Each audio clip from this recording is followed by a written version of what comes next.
surveillance tout azimut, les États-Unis disposent en fait de nombreux outils. Harold Iman, bonsoir. Et c'est une surveillance qui s'est renforcée en fait au fil des années. Oui, et elle date de la guerre froide. Et ça s'appelait échelon. On s'en souvient peut-être, on utilisait des radomes comme ça, ceux-ci sont en Angleterre, pour intercepter les messages soviétiques.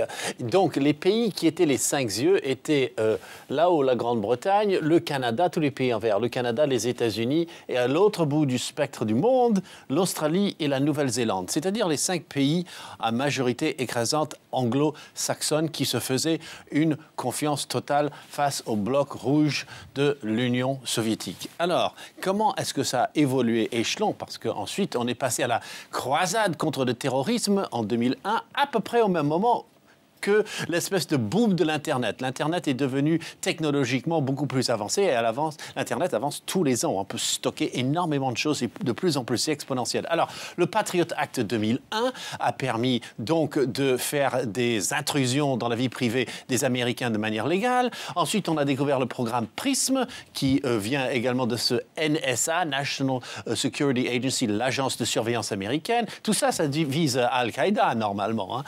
Ensuite, on a découvert maintenant qu'on a de l'espionnage entre alliés.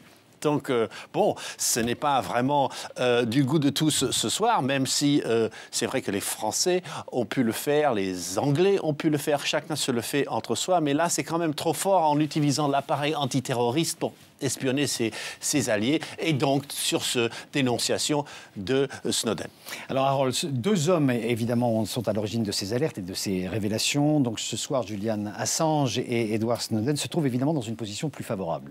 C'est très clair que grâce à ce qui se passe avec l'Europe, nous sommes dans une configuration de Bruxelles contre Washington. L'espionnage américain est donc dénoncé par Bruxelles, cet espionnage qui arrive à Bruxelles. Bon, les lanceurs d'alerte sont confortés. Obama est embarrassé. Maintenant, on ne sait plus trop si les choses se passent à Moscou où est Terry Snowden, ou à Bruxelles, ou à Washington, ou même à Quito, en Équateur, la destination supposée finale d'Edward Snowden. Alors je vous propose d'écouter justement la toute première réaction de Julian Assange, l'homme de Wikileaks. Il s'est exprimé donc pour la première fois sur cette affaire et notamment sur l'affaire Snowden, donc déclaration aujourd'hui. Et pour lui, Edward Snowden devrait en tout cas pouvoir revenir aux États-Unis. On écoute cette toute première déclaration de Julian Assange.